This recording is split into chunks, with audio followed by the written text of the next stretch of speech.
Assalamualaikum warahmatullahi wabarakatuh. Waalaikumsalam warahmatullahi wabarakatuh. Alhamdulillah, rabbil alamin, wassalatu wassalamu ala asyrofil anbiya'i wal mursalin wa ala alihi washabbihi ajmain. Amma ba'du. Yang saya hormati rekan-rekan majelis guru, yang saya hormati Pak Sadri sebagai CDP dan saya sendiri juga sebagai CDP angkatan 11. Terima kasih Bapak Ibu kami ucapkan. Pertama marilah kita panjatkan puja dan puji syukur kehadirat Allah Subhanahu wa taala yang mana pada pagi yang cerah ini kita masih diberikan kesempatan bisa berkumpul di kantor SD dalam rangka kegiatan desiminasi penyebaran pemahaman budaya positif di lingkungan sekolah kita. Salawat dan salam kita hadiahkan kepada junjungan Nabi besar Muhammad SAW yang telah membawa kita dari alam kegelapan hingga menuju ke alam terang benderang yang penuh dengan pengetahuan dan ilmu teknologi yang kita rasakan saat sekarang ini. Baik Bapak Ibu, marilah bersama-sama kita buka acara ini dengan membaca lafaz basmalah. Bismillahirrahmanirrahim. Adapun kegiatan hari ini adalah penyampaian pemahaman budaya, penerapan pengalaman budaya positif di lingkungan sekolah yang akan disampaikan oleh Pak Sadri dan saya sendiri. Kepada Pak Sadri saya persilakan. Terima kasih saya ucapkan kepada Bu Erni yang telah memberikan saya kesempatan untuk mengawali kegiatan ini. Terima kasih kami ucapkan kepada Bapak Ibu yang sudah hadir. Mohon maaf di sini saya tidak menggurui Bapak Ibu untuk menyampaikan materi ini.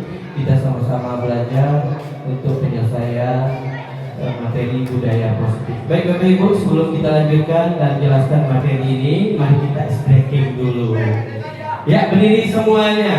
Berdiri semuanya. Ayo. Mulai ya. Nanti kalau saya bilang buka mulut ketawa 3 kali, hahaha. Buka mulut ketawa 2 kali, hahaha. Buka mulut ketawa 1 kali, ha. Buka mulut sambil diam. Oke ya, boleh semuanya? Boleh. Buka mulut ketawa 3 kali, ketawa 2 kali, buka mulut ketawa 1 kali, buka mulut diam, duduk, memulai kegiatan. Oke, silakan Bapak Ibu. Baik Bapak Ibu, semoga gembira semua pada hari ini. Baik, untuk materi kita hari ini yaitu penyebaran pemahaman dan penerapan pengalaman budaya positif di SD Negeri 013 yang mana akan disampaikan oleh saya selaku CGP Angkatan 11 Kota Batam dan dilanjutkan nanti oleh Bu Erni Yusnita CGP Angkatan 11 juga Kota Batam. Adapun konsep inti budaya positif yang pertama itu perubahan paradigma belajar, yang kedua disiplin positif, yang ketiga teori motivasi perilaku manusia, yang keempat keyakinan kelas, yang kelima hukum dan penghargaan, yang keenam kebutuhan dasar manusia, yang ketujuh posisi kontrol guru, dan selanjutnya segitiga restitusi. Adapun pembelajaran dengan paradigma baru, yang mana pembelajaran dengan paradigma baru ini merupakan pembelajaran yang dirancang berdasarkan prinsip pembelajaran diferensiasi sehingga para peserta didik belajar sesuai kebutuhannya berdasarkan tahap perkembangan sesuai teori psikologi modern untuk mewujudkan profil pelajar Pancasila dengan menyesuaikan kodrat zaman dan kodrat alam ya.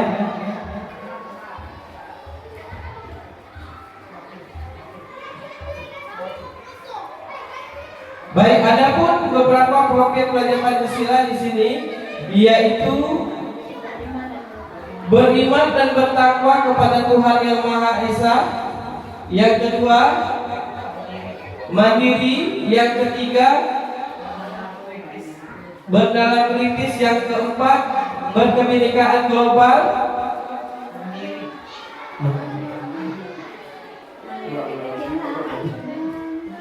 Mandiri, gotong royong dan kreatif ya.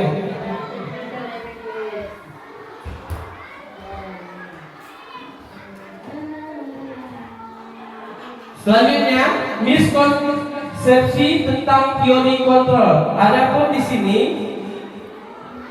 ilustrasi guru mengontrol murid, kemudian ilusi bahwa semua penguatan positif efektif dan bermanfaat.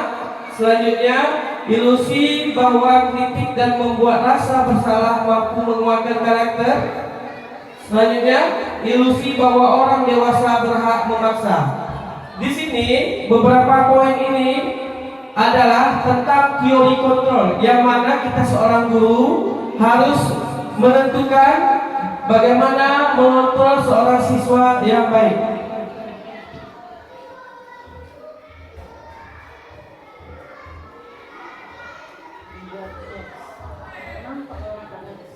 Selanjutnya, mengubah paradigma stimulus respon ke pendekatan teori kontrol. Stimulus, respon, dan teori kontrol ini yaitu yang pertama, realitas kebutuhan kita sama, sedangkan teori kontrolnya yaitu realitas kebutuhan kita berbeda. Sedangkan stimulus respon, semua orang melihat hal yang sama. Selanjutnya, teori kontrolnya, setiap orang memiliki gambaran berbeda. Kita berusaha memahami pandangan orang lain tentang dunia.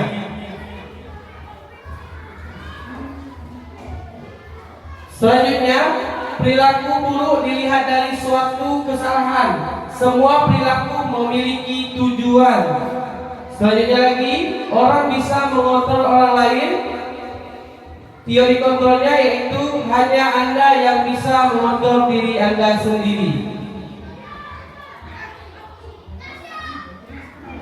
Baik, di sini Bapak Ibu yang kita harus tahu di stimulus respon dan teori kontrol. Adapun beberapa hal ini untuk perbaikan kita sebagai guru untuk mengontrol siswa kita. Disiplin positif.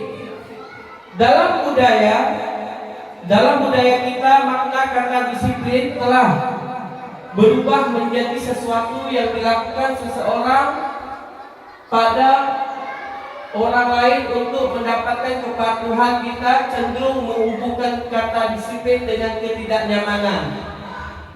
Selanjutnya, merupakan salah satu pendekatan disiplin diri yang memampukan seseorang untuk mengontrol pelakunya dalam kesadaran dan tanggung jawab atas tindaknya sebagai murid.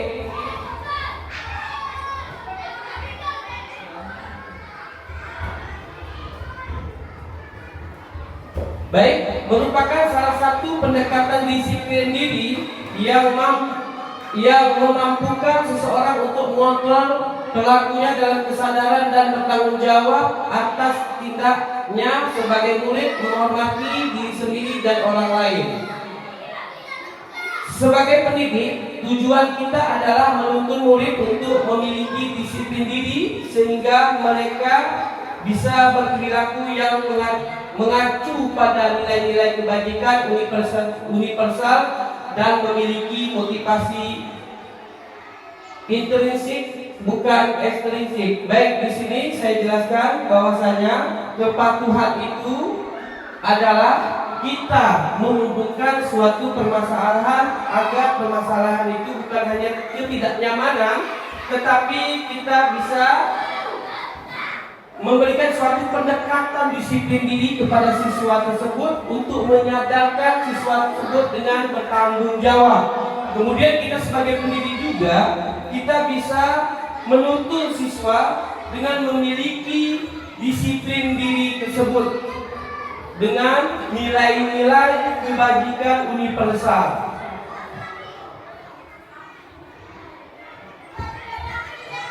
Baik, adapun nilai-nilai kebajikan, contoh nilai kebajikan institusi atau organisasi ada 3. Yang pertama, profil pelajar Pancasila.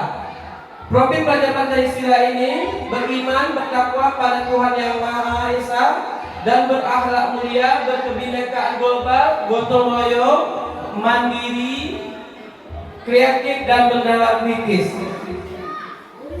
Ini merupakan salah satu 6 elemen ini yang harus kita sampaikan kepada siswa kita tentang profil pelajar Pancasila.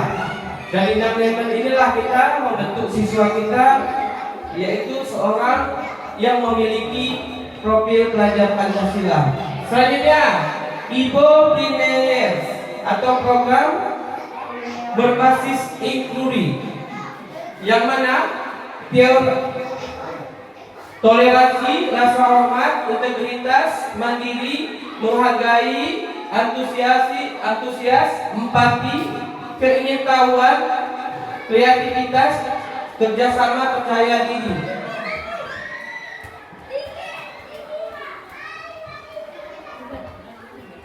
dan rasa hormat.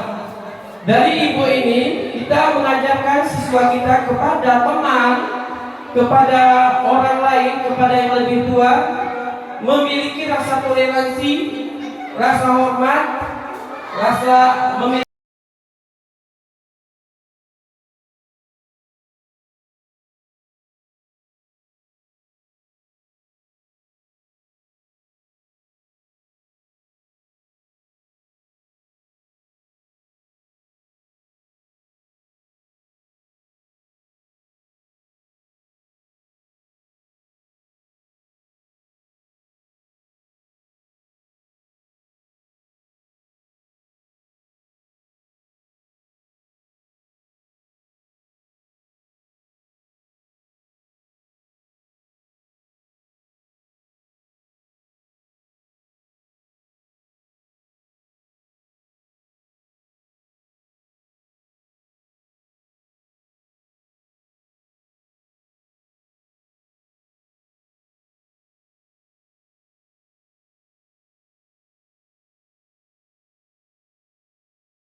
Baik, saya tambahkan lagi yang sudah disampaikan Bu Erni, yang mana Bu Asma dan guru-guru kelas rendah.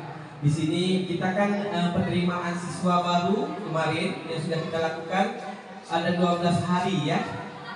NPRS ya sudah kita lakukan itu untuk menerapkan budaya positif Bapak Ibu, yang dimana yang disampaikan Bu Erni ada 5 tadi ya. Sama-sama kita sampaikan, ingat kita biar kita ingat semua apa? 1, senyum, sapa, salam, dan santun. Nah itu kita kembangkan, bukan hanya di kelas rendah yang kita lakukan kawan-kawan semuanya, tetapi di kelas tinggi juga, agar budaya positif kita terarah dengan baik. Nah kemudian Bu Asma, saya rasa sudah mengerti belum hal itu? Udah cukup? Atau ada tambahan yang lain? Pak Tudi? Oke, Pak Didi ada tambahan? Oke, selanjutnya terakhir, pertanyaan terakhir. Pertanyaan terakhir kami persilakan siapa? Dan 3, udah habis? Oke baik, dari pemahaman tadi tentang budaya positif, mungkin Bapak Ibu bisa mengambil manfaatnya dan bisa menerapkan untuk di kelas kita masing-masing, dan juga digunakan untuk kelancaran sekolah kita, agar budaya positif ini bukan hanya bisa diterapkan di diri siswa, tetapi diri kita sebagai guru semuanya. Mungkin itu saja materi yang bisa saya sampaikan, dan akan disambungkan oleh Bu Erni. Kepada Bu Erni dipersilakan.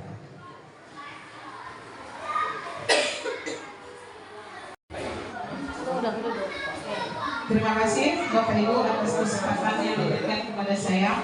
Baik, saya akan melanjutkan tentang penerapan budaya positif di sekolah yang sudah disampaikan Pak Sabri, dan saya melanjutkannya. Nah, di sini ada 5 posisi kontrol kita sebagai guru. Di situ kita ada sebagai penghukum, bisa menggunakan hukuman fisik atau verbal atau mengancam. Kemudian ada pembuat rasa bersalah, menggunakan bahasa yang lembut, namun dapat membuat orang lain merasa tidak nyaman, bersalah atau rendah diri. Yang ketiga, posisi kita sebagai teman, yang mana mengontrol murid dengan bujukan. Yang keempat, itu sebagai pemantau. Pemantau itu melandaskan tindakan apa pada peraturan dan konsekuensi. Yang kelima, posisi kontrol sebagai manajer, yang mana mempersilakan murid mempertanggungjawabkan perilakunya dan mendukung murid untuk menemukan solusi atas permasalahannya sendiri. Nah, Bapak Ibu, 5 posisi kontrol ini ada pada kita sebagai guru, dan saya yakin dan percaya kita semua pernah melakukan hal ini. Yang sering kita lakukan adalah sebagai penghukum, dan sebagai pembuat rasa bersalah, kemudian sebagai teman. Nah, posisi ini semaksimal mungkin kita hindari, karena posisi sebagai penghukum dan pembuat rasa bersalah dan sebagai teman itu akan memberi kesan-kesan yang negatif pada siswa kita tersebut. Nah, di sini akan lebih bagus kalau kita menerapkan posisi kita sebagai manajer. Dan sebagai manajer itu, kita yang mempersilahkan siswa kita untuk mempertanggungjawabkan perilaku yang sudah dilakukannya, dan mencari solusi untuk menemukan masalahnya tersebut. Dan kita posisinya hanya sebagai manajer saja, dan mengarahkan siswa kita untuk mempertanggungjawabkan apa yang sudah dilakukannya tersebut. Nah, di sini ada contoh penerapan posisi kontrol guru. Ada satu kasus yang mana siswa tidak memakai atribut lengkap saat upacara bendera. Nah, sebagai penghukum, hormat pada bendera selama 1 jam. Dan saya rasa ini juga pernah kita lakukan.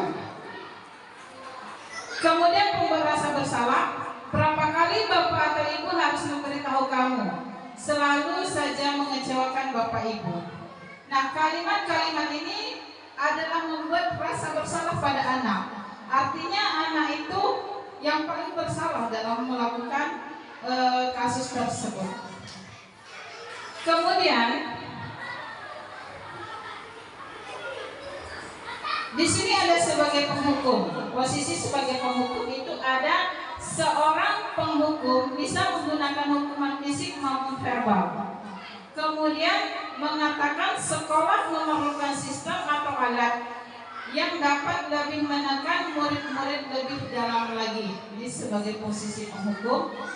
Kemudian di situ ada beberapa dampak.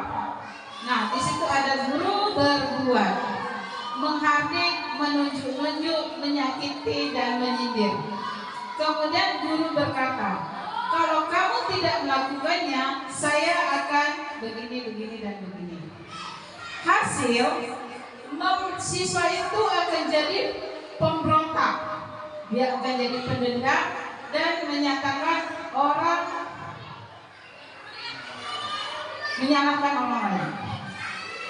Nah, dampak pada murid mengulangi kesalahan berulang kali, perilaku menjadi agresif.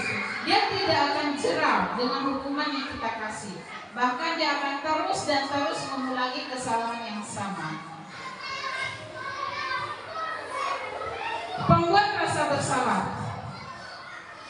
Guru akan bersuara lebih lembut. Nah, ini beda lagi Bapak Ibu, dia agak lembut, namun menggunakan keheningan yang membuat orang lain merasa tidak nyaman, merasa bersalah atau rendah diri.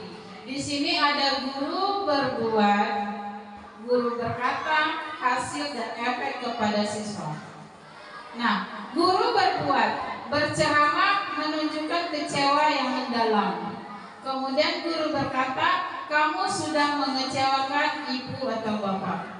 Murid berkata, maafkan saya. Hasilnya menyembunyikan, menyangkal dan berbohong. Lanjut.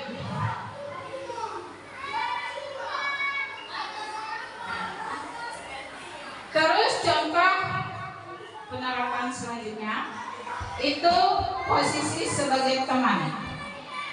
Ayo dong ikut aturan sekolah. Tolong bantu Bapak Ibu. Tolong bantu Bapak Ibu ya sekali ini. Ya sudah, tidak apa-apa. Lain kali jangan sampai berbuat seperti ini lagi. Sebagai pemantau, kamu sudah melanggar peraturan sekolah, kamu tahu konsekuensinya. Setelah upacara, kamu beli atributnya ke koperasi dan jangan diulang lagi. Nah, Bapak Ibu, di sini posisi sebagai teman dan posisi sebagai kontrol. Kalau posisi sebagai teman, ini efeknya ke siswa.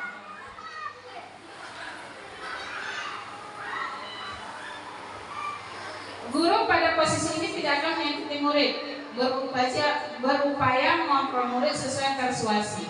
Nah, guru membuat alasan-alasan untuk murid-muridnya. Guru berkata, lakukan demi ibu atau bapak ya, sudah nanti bapak atau ibu bantu bereskan. Dampak kepada murid tergantung, tidak mandiri dan tidak bisa memutuskan, hasilnya ketergantungan. Nah, dari kasus ini, posisi kita sebagai teman, artinya bahasa kita agak lembut. Namun, hasil kepada siswa itu dia lebih tergantung dan tidak bisa mandiri. Posisi selanjutnya sebagai pemantau, pada saat kita mengawasi, kita bertanggung jawab atas perilaku orang-orang yang kita awasi. Posisi pemantau berdasarkan pada peraturan dan konsekuensi.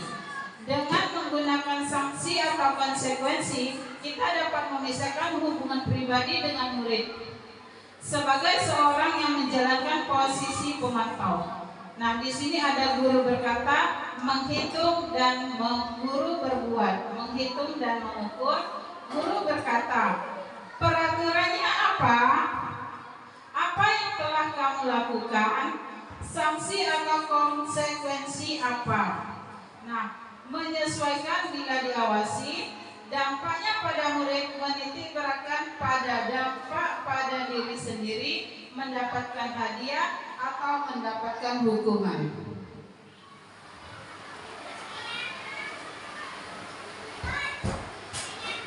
Nah, di sini posisi sebagai manajer.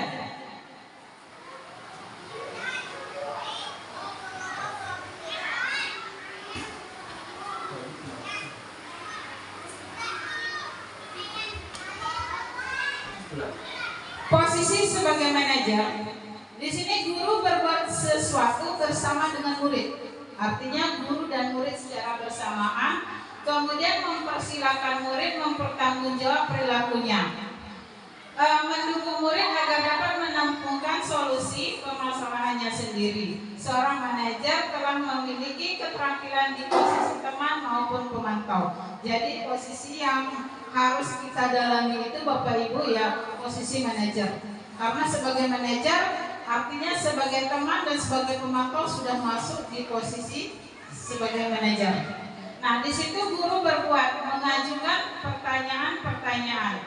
Kemudian guru berkata, apa yang kita yakini, kita kembali kepada keyakinan kelas dan nilai-nilai kebajikan kelas. Nah, jika kamu meyakininya, apakah kamu bersedia memperbaikinya? Jika kamu memperbaiki ini, hal ini menunjukkan apa tentang dirimu? Apa rencana kamu untuk memperbaiki hal ini? Hasilnya menguatkan watak atau karakter. Dampak pada murid mengevaluasi diri bagaimana menjadi diri yang lebih baik lagi. Nah, Bapak Ibu, pada posisi manajer ini kita hanya sebagai manajer, kita menanyakan hal-hal apa yang dilakukan oleh siswa, dan kita mengarahkan siswa untuk mencari solusi atas permasalahannya yang sudah dia lakukan sendiri, dan hasilnya akan menguatkan karakter siswa tersebut.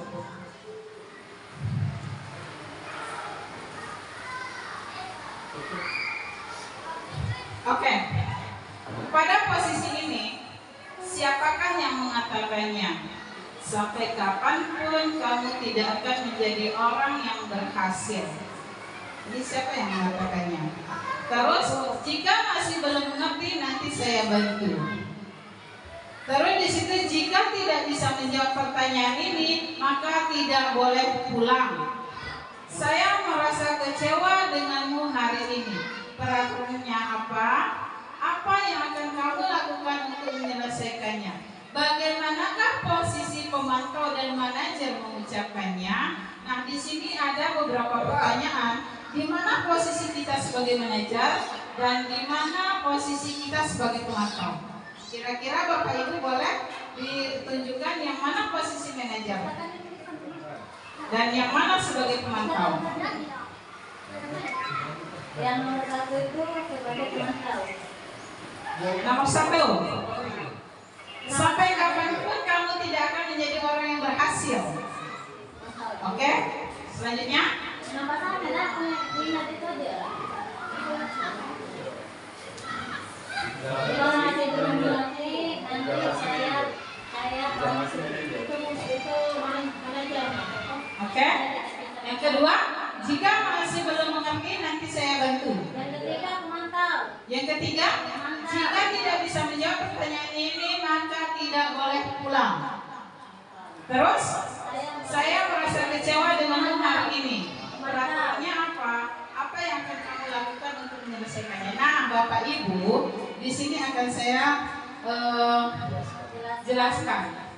Posisi kita sebagai manajer itu apa yang akan kamu lakukan untuk menyelesaikannya? Artinya kita memberi anak ruang untuk menyelesaikan persoalan-persoalan yang sudah dia lakukan sendiri. Nah, itu sebagai posisi manajer. Oke, selanjutnya kita masuk pada keyakinan kelas. Di sini mengapa keyakinan kelas? Mengapa bukan peraturan sekolah?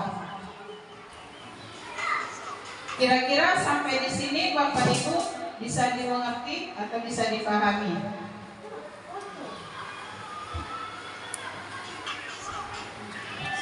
Nah, selama ini kita hanya menentukan peraturan kelas. Sekarang di sini pembentukan keyakinan kelas. Keyakinan kelas itu bersifat abstrak, berupa pertanyaan, pernyataan universal dibuat dalam pernyataan positif sedikit saja agar mudah diingat sesuai dengan kondisi kelas dan sekolah sehingga mudah diterapkan. Kemudian semua warga sekolah atau warga kelas dilibatkan saat membuat keyakinan kelas. Nah, Bapak Ibu, kalau peraturan kelas itu biasanya hanya guru saja yang menentukan. Tapi beda dengan keyakinan kelas. Keyakinan kelas ini kita libatkan siswa kita libatkan warga sekolah atau warga kelas dalam menentukan keyakinan kelas dan nilai-nilai universal yang akan kita terapkan di kelas atau sekolah kita tersebut. Terus masuk kepada segitiga restitusi, yang mana suatu proses dialog yang dijalankan oleh guru agar dapat menghasilkan murid yang mandiri dan bertanggung jawab. Di situ ada validasi tindakan yang salah, ada menstabilkan identitas, ada menanyakan keyakinan. Yang pertama pada segitiga restitusi itu menstabilkan identitas. Setiap orang pasti pernah melakukan kesalahan. Kamu bukan satu-satunya yang pernah melakukan ini. Di validasi tindakan, kamu tentu punya alasan mengapa melakukan itu. Adakah cara yang lebih efektif untuk mendapatkan apa yang kamu butuhkan? Pada menanyakan keyakinan kelas, apa yang telah kita sepakati? Kamu ingin menjadi orang seperti apa?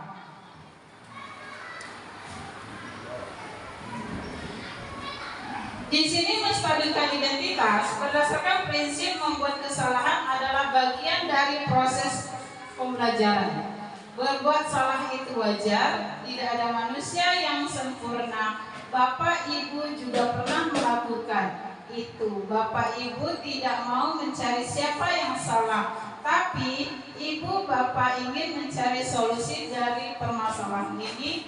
Kamu berhak merasa begitu.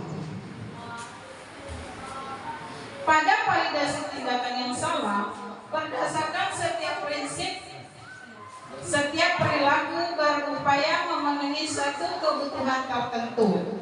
Kamu pasti punya alasan mengapa melakukan itu, padahal kamu bisa melakukan yang lebih buruk dari ini ya. Kamu patut bangga karena telah melindungi sesuatu yang penting buat kamu. Kamu merasakannya karena mempertahankan sesuatu hal yang penting bagimu. Menanyakan keyakinan berdasarkan teori kontrol bahwa pada dasarnya kita termotivasi secara intrinsik. Apa keyakinan kelas kita? Nilai-nilai apa yang telah disepakati bersama? Seperti apa gambaran sebuah kelas yang ideal menurut kamu? Kamu ingin menjadi seperti apa?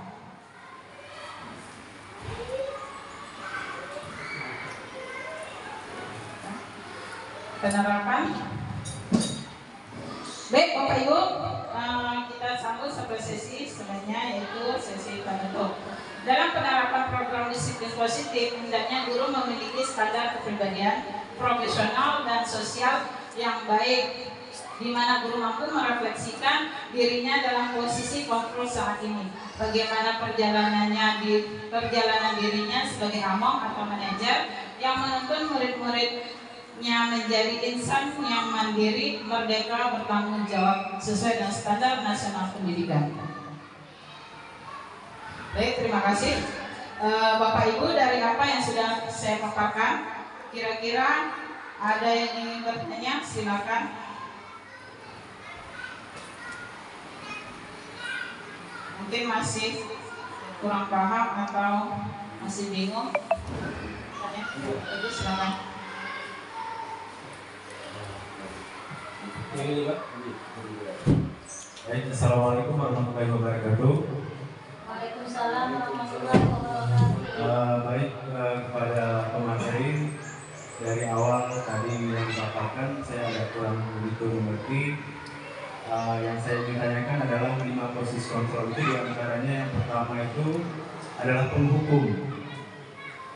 Di situ guru dapat menggunakan hukuman berupa fisik ataupun verbal. Tadi seperti contoh yang dipaparkan tadi, seperti hukuman fisik itu menghukum anak berdiri di lapangan bendera selama 1 jam. Walaupun nanti tolong dijelaskan bentuk hukuman yang lain secara fisik kira-kira yang tidak dapat menimbulkan kekerasan fisik pada anak, sehingga kita dapat memberi pemahaman dan tidak ada kesalahpahaman dengan orang tua murid.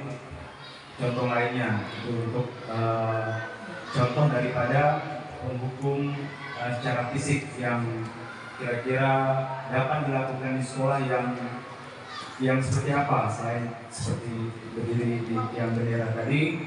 Kemudian mengenai hukuman verbal atau ucapan kita, terkadang guru menyampaikan ke anak dan anak itu menyampaikan lagi dengan orang tuanya dengan bahasa yang berbeda sehingga ada kesalahpahaman.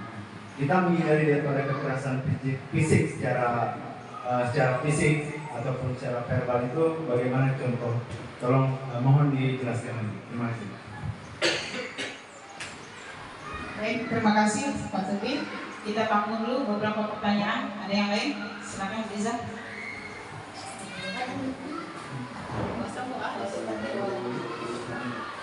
Terima kasih.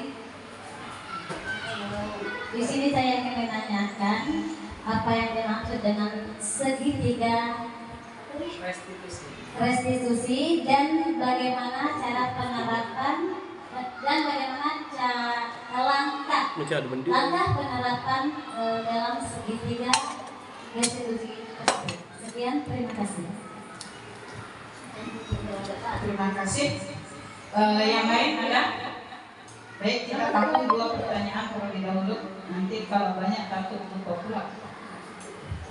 Terima kasih Pak Taufik yang telah ada yang ingin menanggapi dari apa yang ditanyakan, silakan. Kalau ada yang menanggapi dari Bapak Ibu, Mas Adri mungkin menanggapi. Coba.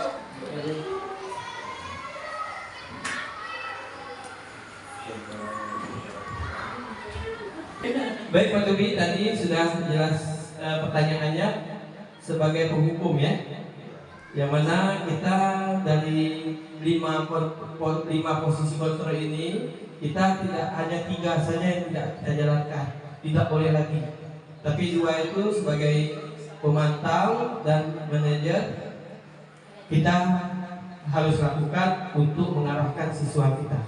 Bagaimana Pak Tubi? Menurut Pak Tubi? Oke, ditambah lagi Pak Erni. Ada yang lain menambahkan? Baik, terima kasih Pak Sabri. Ya benar, karena saat sekarang ini kita tidak bisa lagi menggunakan posisi penghukum, pembuat rasa bersalah atau posisi sebagai teman. Nah, ini kesannya ke anak itu terlalu mendalam, sehingga posisi yang akan dan harus kita jalani itu sebagai pemantau dan sebagai manajer. Artinya sebagai pemantau menindaklanjuti tindakan peraturan dengan konsekuensi. Artinya gini, kalau anak itu menumpahkan air di atas meja, itu adalah satu kesalahan. Konsekuensinya apa? Anak itu harus mengelapkan atau membersihkan air di meja tersebut. Nah, artinya dia bertanggung jawab atas apa yang sudah dia lakukan. Baik, untuk pertanyaan yang kedua, langkah-langkah restitusi. Restitusi ini dia punya 3 langkah. Langkah pertama, segitiga restitusi itu suatu proses dialog yang dijalankan guru untuk dapat menghasilkan murid yang mandiri dan bertanggung jawab. Artinya, anak itu melakukan kesalahan, guru bisa menyelesaikannya dengan langkah-langkah segitiga restitusi. di mana guru dan siswa berdialog dengan 3 langkah. Langkah yang pertama, menstabilkan identitas dulu. Kenapa dan mengapa? Setiap orang pasti pernah melakukan kesalahan. Artinya kita mengungkapkan pertanyaan kepada siswa tersebut. Kemudian langkah kedua itu ada validasi tindakan, di mana kita menanyakan kepada siswa apakah cara yang dilakukan dia sudah efektif atau belum. Nah, nanti dia akan secara ini dia akan membuka pikirannya. Kemudian langkah ketiga, menanyakan keyakinan. Apakah yang dia lakukan itu sesuai tidak dengan nilai-nilai keyakinan kelas yang sudah disepakati. Terus langkah keyakinan dia, kamu ingin menjadi seperti orang seperti apa. Nah, di sini kita sebagai guru, kita melaksanakan proses restitusi ini sebagai manajer, ya. Posisi manajer dengan langkah-langkah restitusi. Kira-kira terbayang nggak ya? Terbayanglah Bapak Ibu. Baik, selanjutnya ada lagi? Silakan, Bu Asma.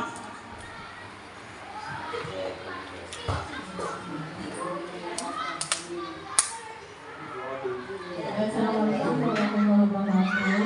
Waalaikumsalam.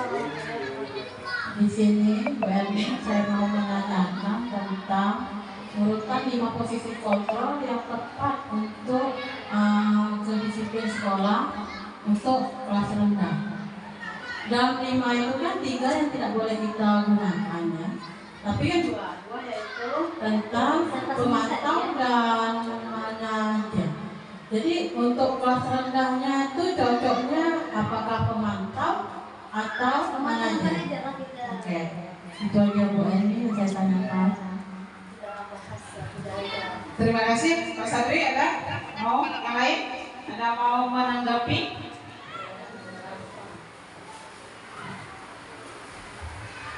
Ada? Coba ini. Silakan Pak Sadri menanggapi.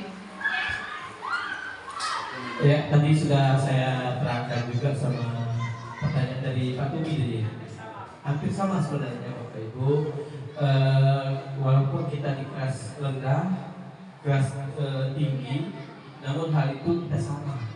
Yang dimana kita harus menghindari dari 5 posisi kontrol itu, yang dimana penghukum, pembuat rasa bersalah, dan sebagai teman. Itu kita harus hindari. Ya kita sebagai guru itu memantau dan seorang manajer yang kita lakukan agar suasana di kelas kita sesuai dengan 5 kontrol yang sudah kita terapkan ini. Jadi saja Bu Asma, Bu Erni. Baik, terima kasih Pak Sadri. Saya tambahkan sedikit. Di sini tidak ada perbedaan antara kelas rendah dan kelas tinggi. Mungkin perbedaannya nanti pada penyelesaian kasus atau pada masalah. Nah, mungkin di kelas tinggi ini masalahnya lebih besar karena mungkin tingkat kenakalannya berbeda dengan kelas rendah. Tapi kalau menurut saya secara pribadi, untuk menerapkan posisi kontrol, kita tidak ada perbedaan antara kelas rendah dan kelas tinggi. Tetap posisi ini yang akan kita terapkan apapun permasalahan yang dihadapi oleh anak kita. Contoh, anak kita datang terlambat, terus tidak memakai seragam sekolah dengan lengkap, terus juga sering loncat pagar misalnya. Nah, ini kan kenakalan-kenakalan anak yang berbeda. Namun, cara penerapan kita atau cara kita mengatasinya, kita bisa mengatasi dengan 2 posisi tadi, yaitu sebagai posisi manajer dan sebagai posisi pemantau. Nah, penerapan tadi balik lagi kita pada restitusi. Nah, di situ restitusi ada 3 langkah: menstabilkan identitas, terus validasi tindakan yang salah, kemudian menanyakan keyakinan kelas. Tidak ada beda yang mana kelas rendah dan kelas tinggi. Langkah-langkah yang kita lakukan tetap sama. Nah, kira-kira bisa dipahami? Oke. Baik Bapak Ibu, ada lagi? Baik, kalau tidak ada materi yang kami sampaikan cukup sampai di sini. Lebih dan kurang saya mohon maaf. di sini bukan kita untuk menggurui, bukan kami merasa paling pintar, namun kita saling berbagi. Mudah-mudahan apa yang kami dapatkan bisa diterapkan ke Bapak Ibu semua dan bisa kita terapkan di lingkungan sekolah kita dalam penerapan budaya positif. Baik Bapak Ibu, dari kegiatan ini saya serahkan ke Pak Sadri untuk kegiatan refleksi. Baik Bapak Ibu, sebelum kita mengakhiri kegiatan ini, kita akan merefleksi pemaparan yang sudah kita lakukan tadi, yang mana saya dan Bu Erni sampaikan. Apakah ada yang Bapak Ibu bisa menyampaikan refleksinya? Siap? Yang mana ada perasaan ya Bu Erni ya? 4 bending ya? Perasaan, peristiwa, perasaan, pembelajaran dan penerapan. Siapa yang ingin menyampaikan? Ada yang siap menyampaikan? Iya, boleh. Itu namanya 4 bending ya? 4F. Silakan Bu Liza, nanti baru saya. Assalamualaikum warahmatullahi wabarakatuh. Terima kasih kepada calon guru penggerak yaitu Pak Sadri SPD dan Bu Erni Yusnita SPD. Nah, dalam materi yang dipaparkan oleh Pak Sadri dan Bu Erni tadi tentang penyebaran pemahaman dan penerapan pengalaman budaya positif, sangat menarik sekali ya Bapak Ibu, karena dengan pembelajaran dan penerapan pengalaman positif budaya positif ini saya baru mengerti bahwa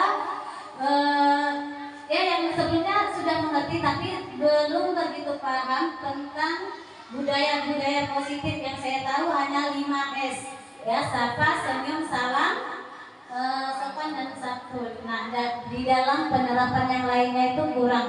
Dan dengan materi yang dipaparkan oleh Bapak Ibu pada hari ini, alhamdulillah setidaknya saya pribadi sudah mengetahui ya, ternyata penerapan pengalaman budaya positif ini sangat menarik kalau diterapkan di sekolah kita, khususnya kelas rendah dan umumnya kelas tinggi ya. Pada umumnya tadi memang budaya positif ini tidak ada perbedaannya setiap kelas rendah dan kelas tinggi.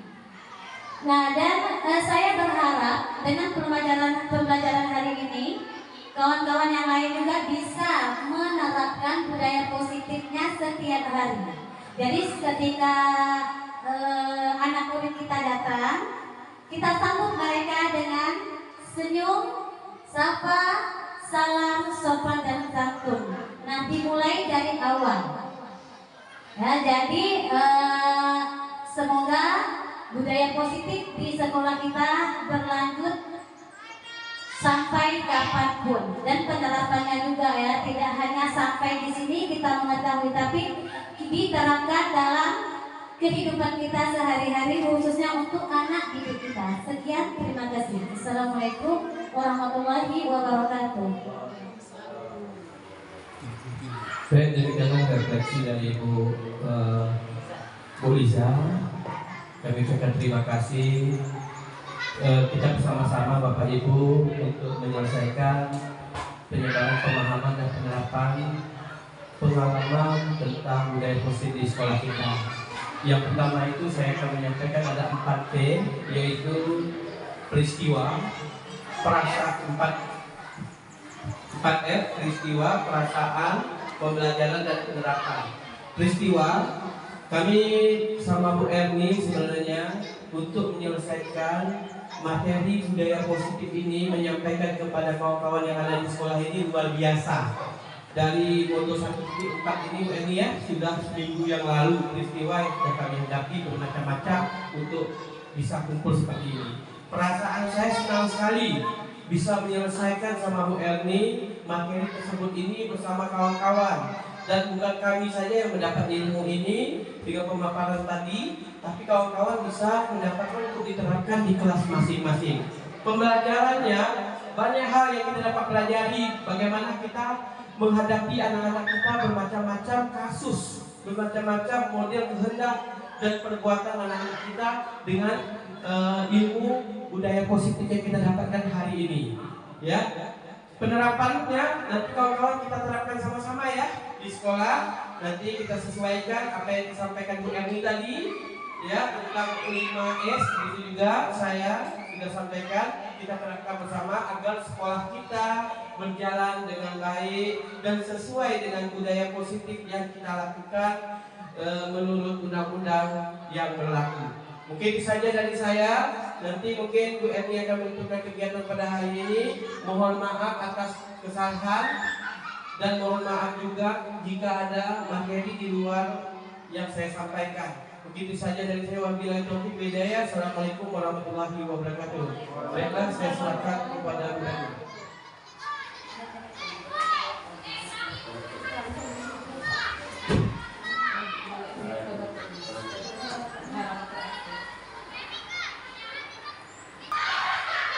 Baik, Bapak Ibu, terima kasih atas waktunya yang telah membersamai kami. Mohon maaf jika dalam kegiatan ini ada hal-hal yang kurang berkenan di hati Bapak Ibu. Kami menyampaikan apa adanya. Di sini saya selaku pembawa acara sekaligus calon CGP angkatan 11 dan saya bersama Pak Sadri mohon maaf atas apa yang telah kami sampaikan jika ada kata-kata atau perilaku kami yang kurang berkenan di hati Bapak Ibu. Baiklah, acara ini kita tutup dengan lafaz hamdalah. Alhamdulillahirabbil alamin. Saya akhiri wabillahi taufiq wal hidayah. Wassalamualaikum warahmatullahi wabarakatuh.